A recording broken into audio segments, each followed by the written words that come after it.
is also unquestionably the largest. They came, they soared, they conquered. Wings and carriers, fitting tributes to America's military might, new from Pacific Arts Video. To order your collector's sets, call 1-800-776-8300.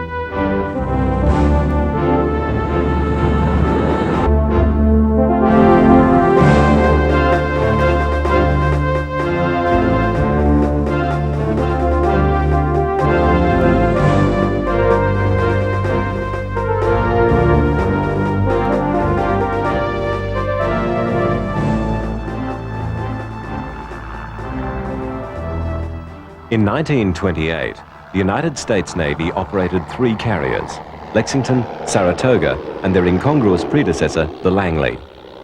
The value of the service of these 3 ships is almost impossible to overestimate.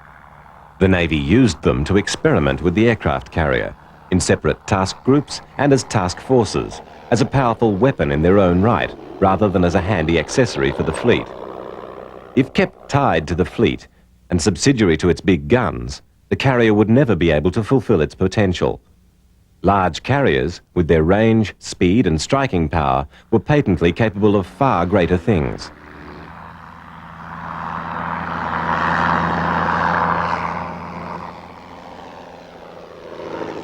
In a series of naval exercises, the carriers demonstrated the role that the aviation specialists wanted them to fill, and the results showed clearly that there was more than a grain of truth in the carrier enthusiasts' theories.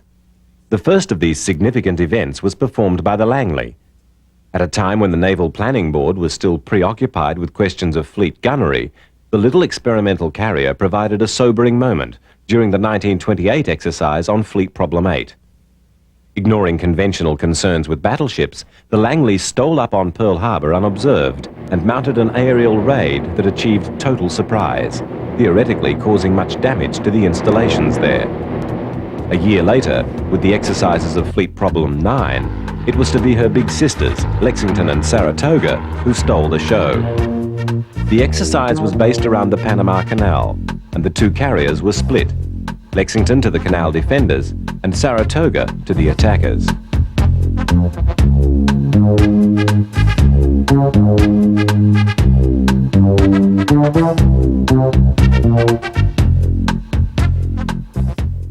In the spring of 1929, the entire West Coast fleet went south to the Panama area.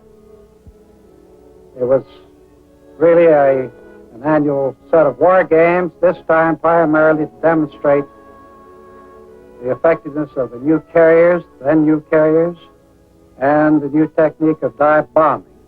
At that time, I was in command of VB-2, which was really a fighter squadron, also equipped to carry bombs. For this war game exercise, the fleet was divided in 2 parts.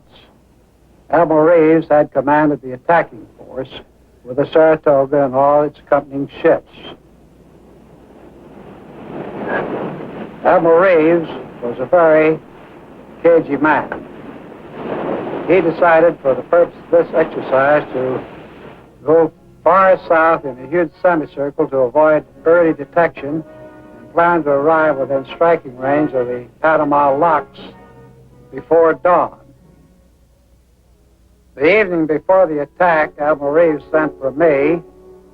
He said he was becoming concerned lest he might have been detected by surface vessels during the night, and he wanted to make sure of getting at least one attack through. He proposed to launch me and my squadron at 2 a.m. He asked if I could do it. I said yes, just because I wanted to do the job, even though this would be the first time any full squadron had ever been launched from far at sea during the night. Everything went beautifully. We arrived over the locks just before dawn, still dark on the ground. We launched a perfectly wonderful dive bombing attack, split attack. The bombers went in, and the scouts were bombing, and I think the other fighter squadron was romping around over Miraflores. My squadron was assigned to go after what was then the Army Air Corps airplanes over at the Army field on the Atlantic side of the canal. Everybody was just absent, and we romped up and down the field, and in theory destroyed all their aircraft. Anyway, by 8 o'clock, 9 o'clock, we were all through. Well, the umpires declared that the battle fleet had won the war because the Panama Canal had been so damaged by this air attack that it was out of commission.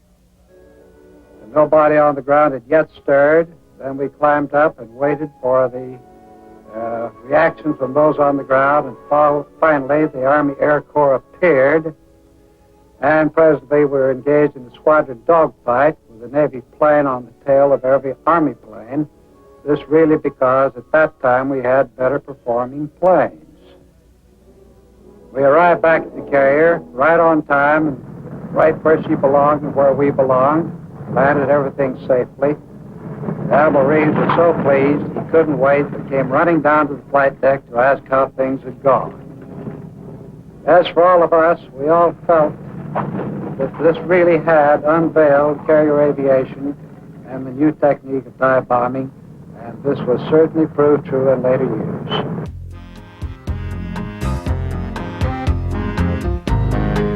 The results were confused by the umpires, with both carriers being declared sunk, Saratoga officially having gone down twice. However, Saratoga was also credited with achieving total surprise in her air attack, and the Canal was adjudged to have been put out of action by her. The dual lessons to be learnt were that the carriers needed to pay more attention to their defence, and that everyone else needed to pay more attention to their offensive capability.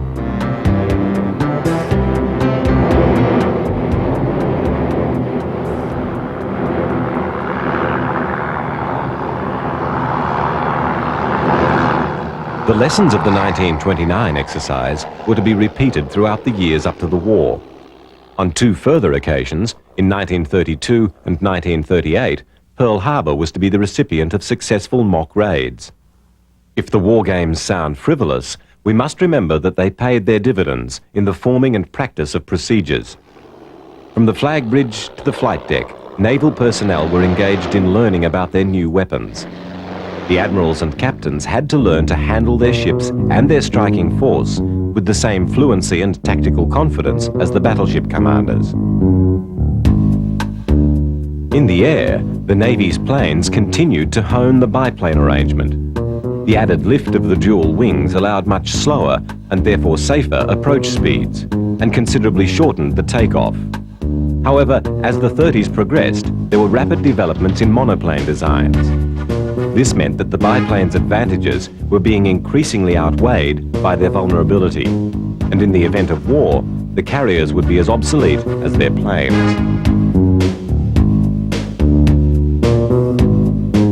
The Navy's first purpose-designed and built carrier, Ranger, was launched in 1933 and reflected a desire to multiply the available fleet air capability. The various naval treaties had left the United States with an unfilled allocation for carriers, and it was intended to fill the quota with small carriers, hence obtaining more of them. Ranger was the first, but at only 13,000 tons, she was never an effective attack carrier. She was too slow to operate with the larger carriers, and too vulnerable to do much on her own.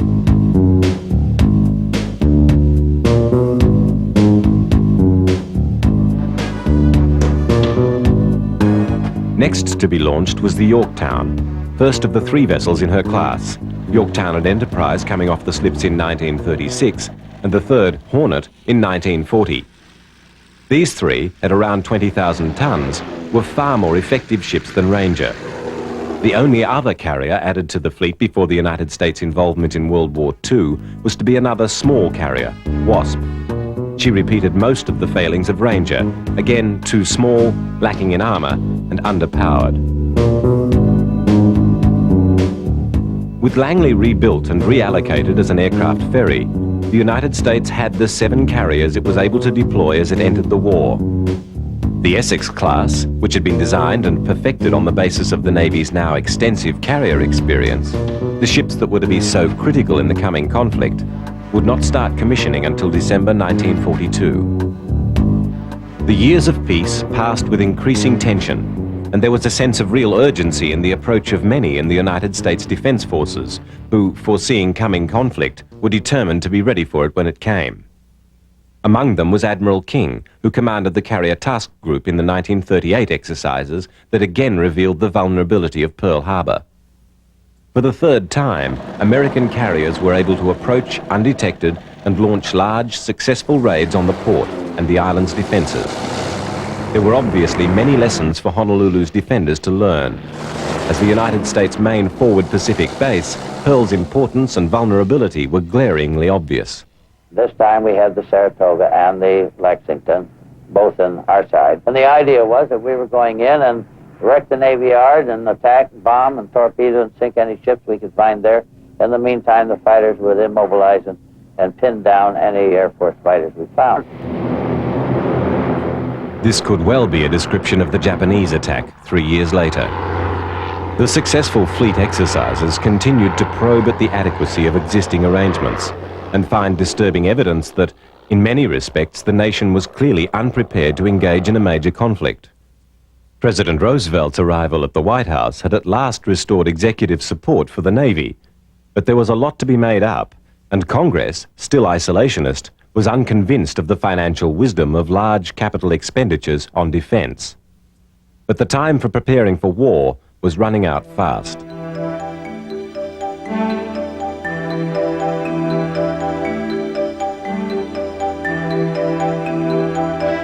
In the Pacific, there was only one possible opponent, Japan. But many Americans found it difficult to believe that that medieval-looking society represented any significant threat. This was despite the evidence of Japan's militarism, industrial strength, and determined expansionism. The Japanese, for all their aggression in Manchuria and China, did not seem silly enough to pick a fight with someone they couldn't beat. Japan's belligerence was seen as bluff. Her industrial base, though vigorous, was too small, and her lack of most of the list of strategic materials was so obvious that American policy towards Japan often seemed dismissive and abrupt. Largely unknown was the sophistication of her armaments and the skill of her armed forces. The growing close relationship between Japan and Nazi Germany was also widely discounted. However, many of the United States defense planners had long been aware of Japan's military power and took it very seriously. The rising sun of Japan had shown itself to be ruthless. The efficiency and determination of her soldiers and the direct battle plans of her generals had seen her outmaneuver her opponents. Her navy was one of the world's largest and best, and had a highly developed fleet of 6 large carriers and 3 small ones. This gave them a numerical advantage over the American fleet of 9 to 7, and all the Japanese fleet was based on the home islands, while the American Pacific Fleet actually deployed only 3 of the United States carriers. The Japanese carriers were a mixed bag, ranging from excellent to nearly useless. The 3 small carriers were of little threat, but the large carriers were a different matter, and it was these ships which formed the raid on Pearl Harbor. It would not be the first time that Japan had gone to war unannounced. In 1904, the conflict between Japan and Russia had commenced with the Japanese fleet arriving off the Port Arthur naval base and attacking it. Surprise was total and the victory devastating. Japan had stated a claim to the whole of Southeast Asia, including the Philippines and the American possession of Guam, in what they called a co-prosperity zone. By any name, what they wanted was an empire. In the 10 years following their invasion of Manchuria in 1931, they'd fought China and the Soviets. In 1940, they annexed French territories in Indochina. Importantly, in terms of a Japanese sense of invincibility, they had never been defeated in a war.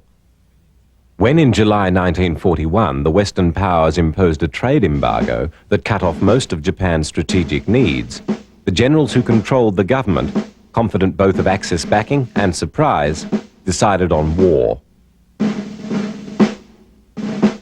In Hawaii, the staff were preoccupied with the possibility of war with Japan and had prepared against attack. Unfortunately, the wrong attack. Hearing sabotage from the local Japanese, they grouped their planes and ships where they could be protected. That the attack would be from waves of carrier-based aircraft was not allowed for, and the arrangements made were the worst possible defense against air attack. The skilled Japanese pilots, with years of battle experience, would be presented with bombing practice against massed targets.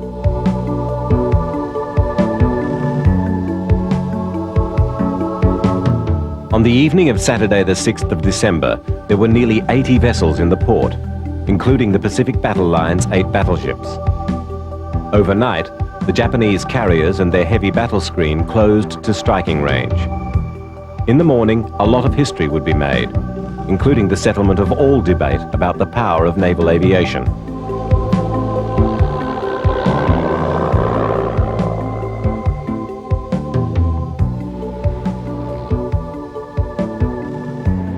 Between 6 o'clock and 7:15, 360 planes took off from the 6 carriers 200 miles north of the islands. They consisted of 81 fighters, 104 bombers, 40 torpedo planes, and 135 dive bombers.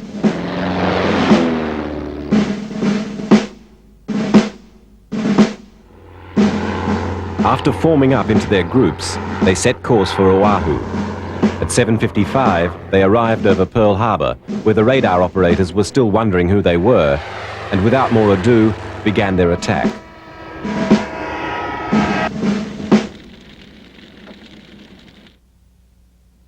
The defenders were totally unprepared for what hit them that morning, and were unable to put up much of a defense.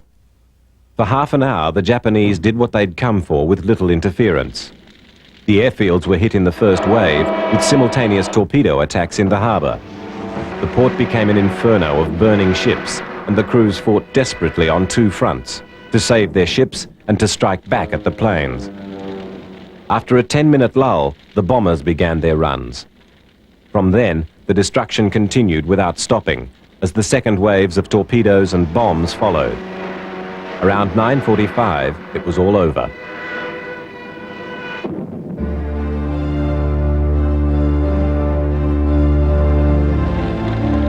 The Japanese lost only 29 planes that morning, a small price for the victory they'd achieved, and they left no doubt in anyone's mind that America and Japan were at war.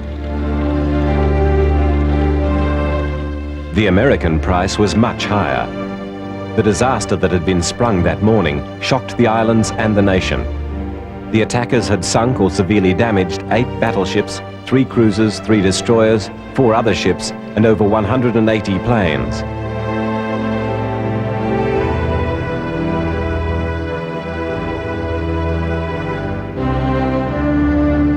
In the midst of the destruction, there were 2 brighter notes. The Japanese victory had not been total. They had not sunk any carriers, and the fuel stores at Pearl were unharmed. One target they'd missed, the other had not been in port. The carriers were off, ferrying new planes to reinforce marine garrisons, in case war should break out.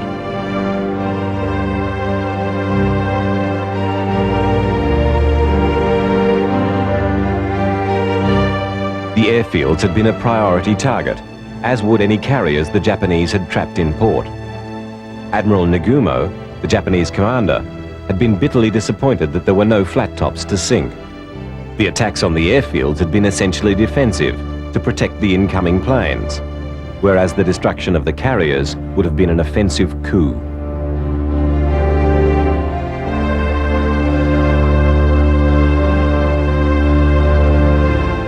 Casualties at Pearl were high, 2,403 killed and 1,178 wounded. But amid the carnage and destruction, the escape of the carriers was the germ of Japan's eventual defeat. The Japanese Naval Command set a high priority on their destruction, and their eagerness to confront and destroy the American carriers was to lead them into their own disaster at Midway. Self-contained, fast and heavily armed, the American ships at large were the sole remaining major obstacle to Japan's expansive plans.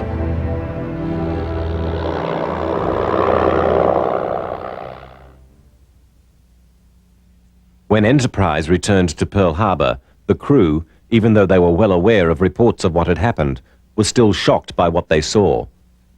Admiral Halsey and his men sailed back into a port that was a caricature of the one they'd left. She'd been only 200 miles away during the raid, and one of the first planes shot down that morning had been one of her patrol planes, flying into the unexpected battle. Fortunately, the Japanese had not realized that a carrier was almost in striking distance, or the Enterprise may have had a wartime career only slightly longer than that of the battleships in the port. In a shake-up of the Pacific Fleet staff, Admiral Kimmel was replaced by Admiral Chester W. Nimitz. In time, this would be confirmed as a brilliant appointment.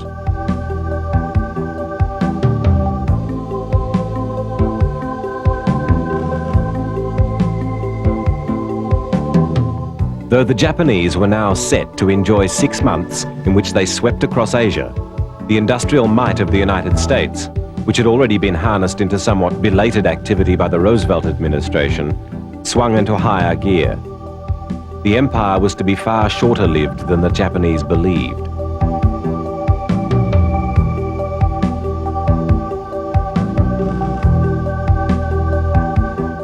Mobilization of the United States' immense resources saw staggering increases in the size of the nation's armed forces.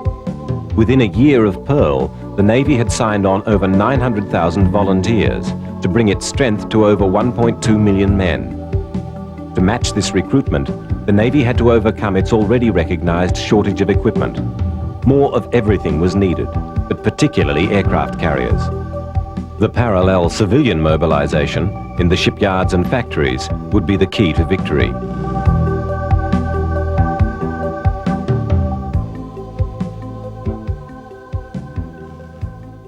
Naval strength had obviously not been enhanced with the losses at Pearl Harbor, and over the course of the dark year ahead, the existing carriers would carry a heavy load.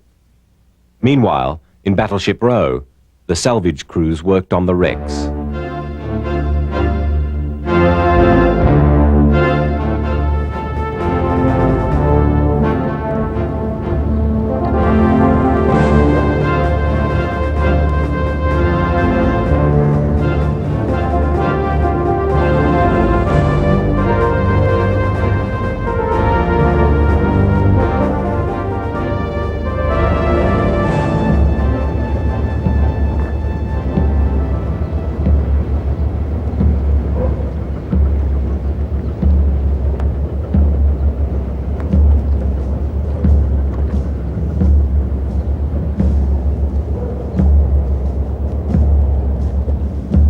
Until early in 1941, the Japanese planning for war with the United States had been to use the main fleet to progressively destroy American forces as they were deployed in support of the garrison in the Philippines. That was the move that the United States planners were expecting. Admiral Yamamoto had conceived the preemptive strike on Pearl Harbor and had overseen it. It was, of course, a brilliant success, and in little over an hour, the Imperial Navy seemed to have gained control of the Pacific. The United States Pacific Fleet still retained considerable strength. The carriers, 16 cruisers, and large numbers of submarines and destroyers were undamaged. It was, therefore, still possible to assemble task forces around the flat tops. The Japanese moved with determined and awesome speed. Their aims were to gain control of oil fields and other supplies of strategic materials, and to establish concentric defenses around the home islands. The optimistic expectation was that the Allies would suffer such heavy losses in attacking the outposts that Japan would keep her empire in a negotiated peace. This depended upon two misconceptions: the mood of America and the strength of the defensive perimeter in the face of the US carriers. In the following months, the Japanese tide swept Asia. The Philippines were attacked within hours of Pearl Harbor, with unopposed occupations of 2 islands in the first week of the war. With With the exception of some B-17s and P-40s, the American aeroplanes in the Philippines were obsolete, and the Japanese quickly achieved an aerial supremacy that ensured them a victory. The last defenders surrendered on June the 6th, 1942.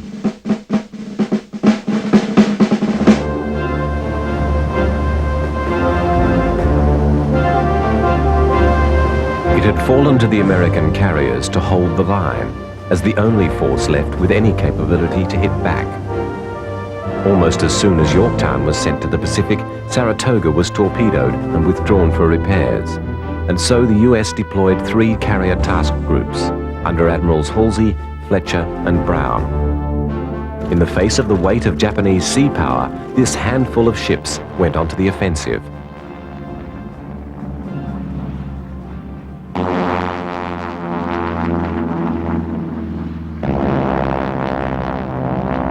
Obviously, raids by single carrier task forces were not going to halt the Japanese advance.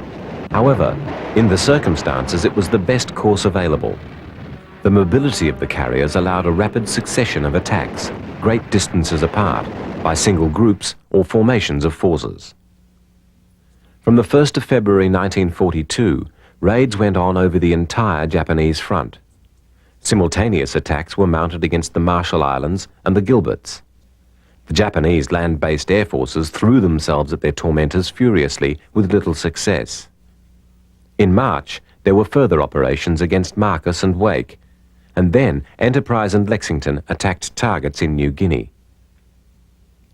These operations brought the American crews invaluable battle experience. They were able to confirm their faith in dive bombing's effectiveness. They were also able to realistically assess the strengths of the Japanese planes and adopt tactics accordingly. They made some very heartening discoveries about weaknesses in the Japanese equipment and methods. One factor that was to prove important was the Japanese lack of radios.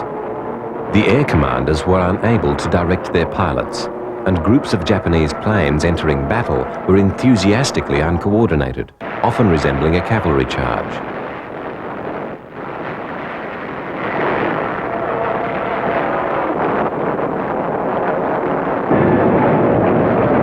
One unnerving feature recorded almost as soon as the first attacks on the carrier task forces was that Japanese pilots, if their plane was shot up and doomed, would try to crash the aircraft onto the biggest ship in reach.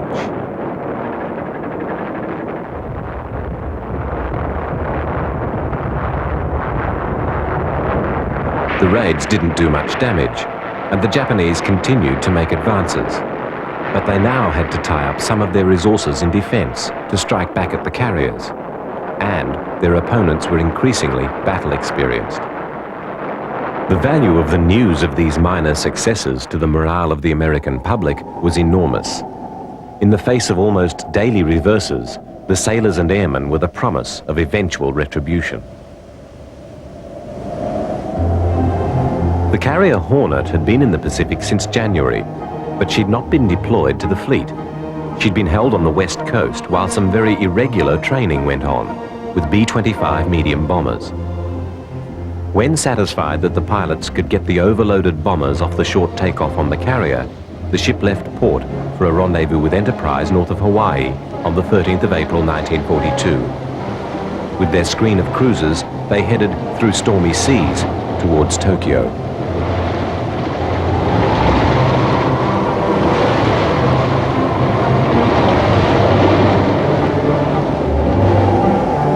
Commanding the air group of 16 bombers was Army Lieutenant Colonel Jimmy Doolittle.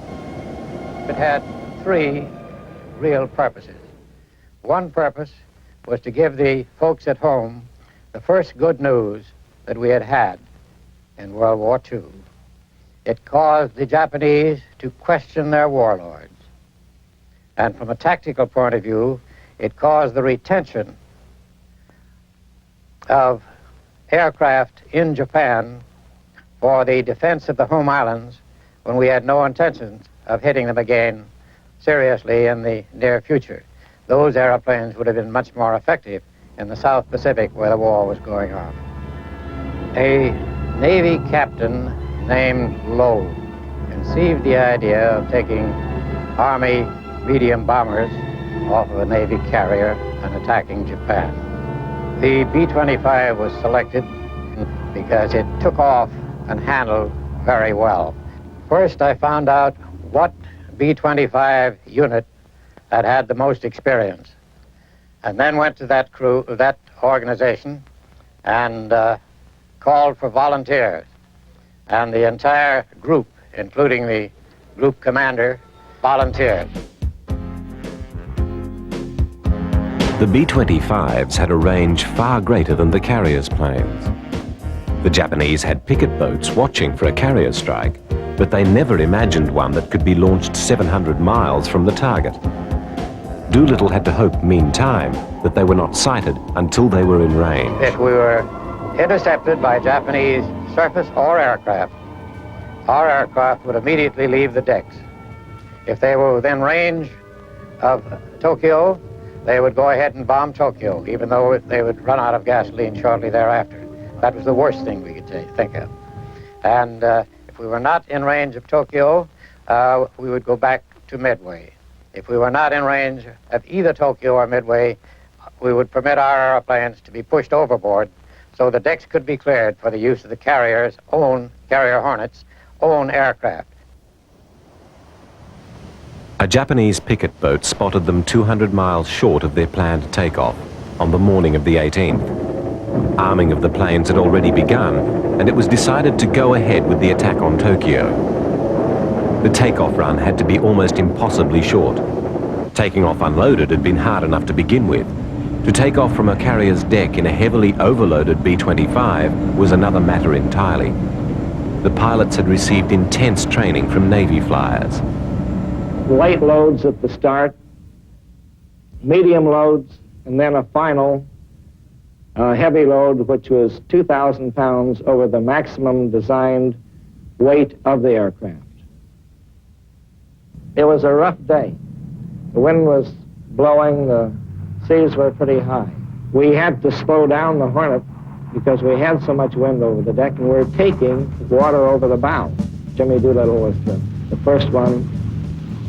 He, of course, was a crack aviator, and there wasn't a flaw in his technique. And it took 1 hour to get the rest of the planes on.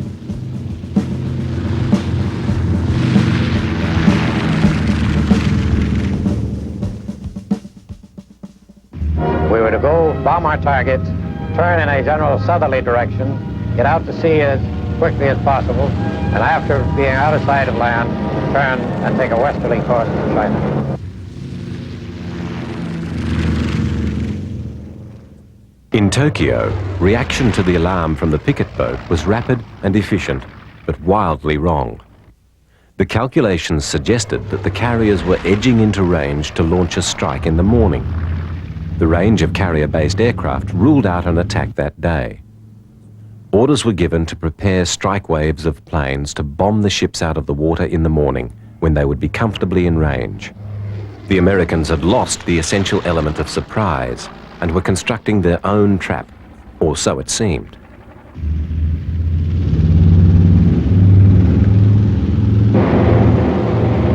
At precisely the time that the first plane was supposed to be over Tokyo, the Japanese radio went off the air. And then it came back on the air and was talking about the enemy planes over Japan. Cheer went up all over the ship because we knew they got in there and were dropping their bombs. I would say that the feeling was get the job done and get the heck out of there. The actual damage done by the raid was minimal. We were 16 airplanes, each carrying 1 ton of bombs. One crew went to Vladivostok. The other 15 of us proceeded until we got to the coast of China. When we got to China, 2 airplanes were so low on fuel that they landed in the surf alongside of the beach. 2 people were drowned, 8 of them got ashore.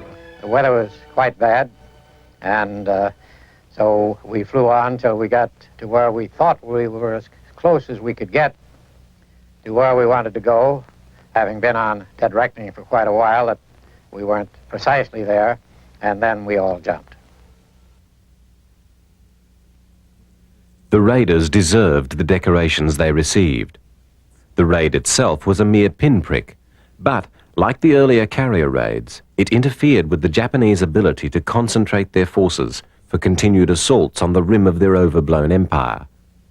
More and more, the need for defensive bases and protective deployments drained the supplies to the fronts. At home in the States, the men, especially Jimmy Doolittle, became national celebrities.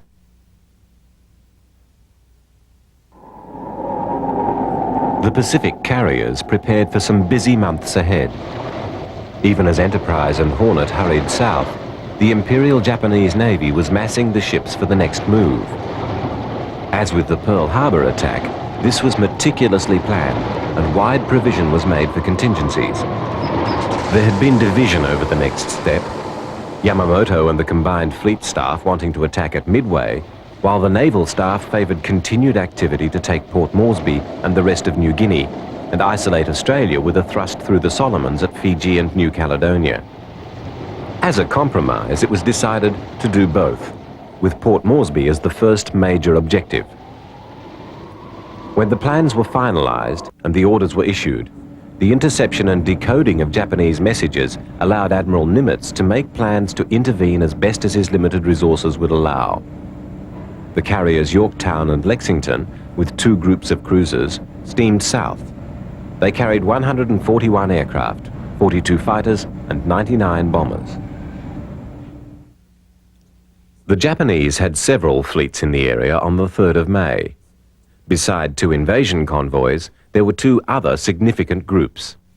The covering force for the Port Moresby invasion, including a light carrier, and a striking force with 2 large carriers. This powerful formation was there for one purpose: to crush any US Navy ships that may attempt to interfere. One of the invasion groups was landed in the Solomons on the 3rd, but next day Yorktown arrived in the area and announced her presence with raids on the invaders. This was, in some ways, just the news the Japanese wanted, and their carriers hurried south. They had been diverted to ferry planes, and their late arrival was the first of a series of mistakes on both sides in what has become known as the Battle of the Coral Sea.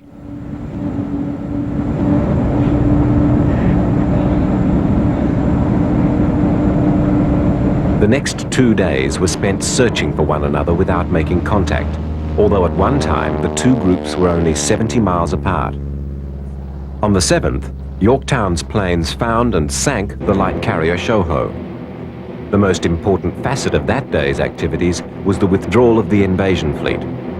A battleground swept by carriers was no place for troop ships. The deferred invasion would in fact never take place. Port Moresby was not to fall, and the Japanese wave of expansion was almost spent.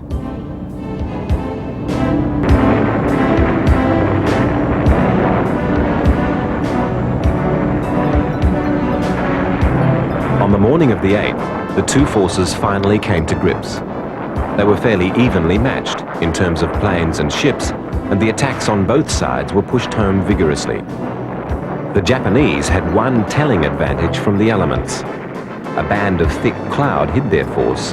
In fact, one of their carriers seems to have gone unobserved all through the engagement. The Americans, on the other hand, operated under a clear sky, and both Lexington and Yorktown received a lot of attention.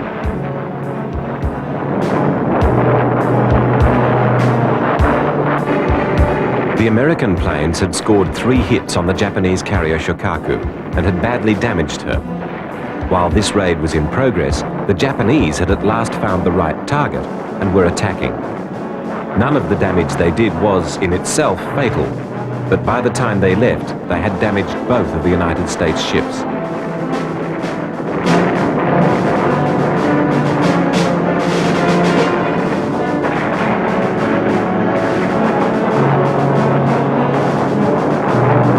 Lexington had belatedly been shorn of her redundant heavy artillery. 36 additional anti-aircraft guns had been added to her in previous months. but she was still, in comparison to the batteries carried by ships a year later, lightly defended. With the defences available to her that day, she was certainly unable to protect herself, and she took the worst of the action. Yorktown, nimbler and slightly smaller, attracted less of the Japanese attention, and the damage from her one hit was rapidly contained.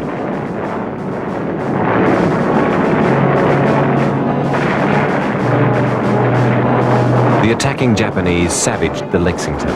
She took 2 torpedo strikes and 2 bomb hits. These started extensive fires and caused havoc on board, but the crew fell to try and save their ship. She was sorely damaged, not only by the strikes, but also by several very near misses. But the damage control effected stabilized the situation, and things began to look quite hopeful for the battered ship. Of course, we didn't see each other except by air. We didn't see, the surface forces didn't see each other. In most sea battles, normally the opposing forces are inside of each other. In this particular case, they were anywhere from 300 miles to 100 miles away. We made attacks on them and did some damage, which at that time we didn't know, but we caused quite a lot of havoc. In the meantime, the Japanese had attacked the Lexington and the Yorktown. They put 1 bomb in the Yorktown flight deck, which did not severely handicap her for landing operations and takeoffs. But the Lexington had received 3 hits. My squadron, we had been gone so long, I said, we just don't have fuel enough to get the Yorktown. It's better to land on a flaming deck, hoping to put the fire out, than to land in the ocean and lose all our aircraft. So they let us land aboard the ship.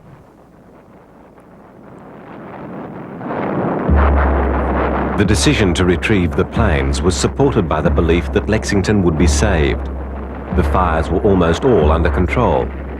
However, she was inadequately ventilated, and the numerous leaks in the aviation fuel supply network were effectively constructing a huge incendiary device as they slowly filled the vessel with vapors. The bucket brigades hauling water would be no match for what was going to happen. No fire pressure on any of the hoses throughout the ship, which was just devastating. So after maybe 2.5 or 3 hours, it got so bad that the skipper said to abandon ship. The explosions that racked the Lexington as she sank were the sad coda to the engagement. In many ways, the battle was inconclusive. Losses of planes were about the same. The Americans lost only half as many men, but their loss of a fleet carrier gave the Japanese a marginal victory. However, the abandonment of the invasion plans meant that, in real terms, the battle outcome had favored the Americans. Both sides had considerably exaggerated their success. The Japanese were sure they'd sunk at least 2 carriers, as were the Americans. With their partial ability to decode Japanese transmissions, the Americans were able to clarify the situation, whereas the Imperial Navy was to carry its misconceptions to the next engagement, a month later, at Midway. Although they sank more of our ships, they did not get Port Moresby, which was the essential aim of their war plan. So the aircraft carrier involved in this battle proved to be the essential instrument. Yet there was another test that was required, whether an entire fleet could be knocked out because of the presence of air power.